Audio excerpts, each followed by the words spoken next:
Okay, gang, we're going to switch it up a little, and I'm going to give you an actual news story today. For the last couple of days, we've been talking about some people within the community, but I have an actual news story for you today. How about that? So it comes out of St. Petersburg, Florida. An officer has resigned. Now, this is good news and bad news. I'll tell you why. The bad news is not confirmed, but you'll understand when I say it. So in St. Petersburg, Florida, on Monday night, Officer Michael Naples, who is a rookie, actually signed on last July 2017. And this past Monday, June 11th, he responded to a call of a dispute between a pizza delivery car and a man.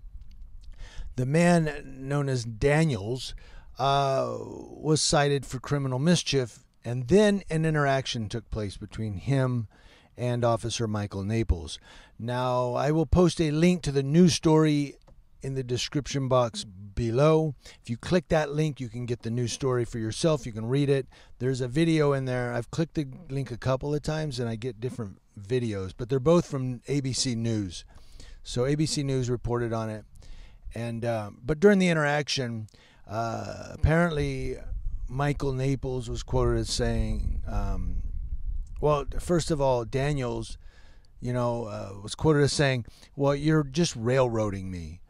And so Michael Naples is quoted as saying, well, that's because you're a piece of shit. And Daniels said, well, you're a piece of shit too. And Michael Naples was quoted as saying, well, yeah, but you're a piece of shit in word. And it was captured on video.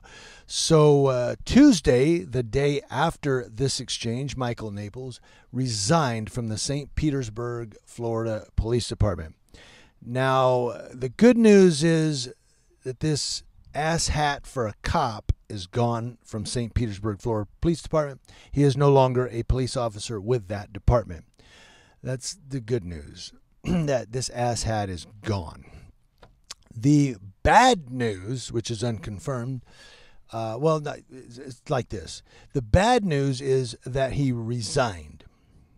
He was not fired, he resigned. The reason I say that's bad news is because, and here's where I mean that it's unconfirmed, he now, because he resigned instead of being terminated or fired, has an opportunity to get a job in law enforcement somewhere else. Yeah, this asshat can end up being a cop in like Fort Lauderdale or Jacksonville or ATL or some other city. He can go and be a cop because he resigned from his former position as a police officer in St. Petersburg, Florida. He should have been fired. That way it would show up, you were friggin' fired. But a resignation means he chose to leave. I'll leave. And then he'd go get a job somewhere else as a cop. So this idiot, I don't know, it's out of control, man. But I wanted to let you all know about that story. Go read the news story below. And as always, News Now Ukaipa, I'm trying to keep you guys informed with what's going on in your nation. By the way, St. Petersburg, Florida, I don't know how far that is from Fort Lauderdale, but big shout out to Big Nick, Fort Lauderdale, doing great things out there, buddy. I'll put a link to his YouTube channel in the description box below as well. Please click that. Look at Big Nick, who interviewed Big Vic. And I always love to say that. And give him a subscribe, and there you go. Talk to you guys later.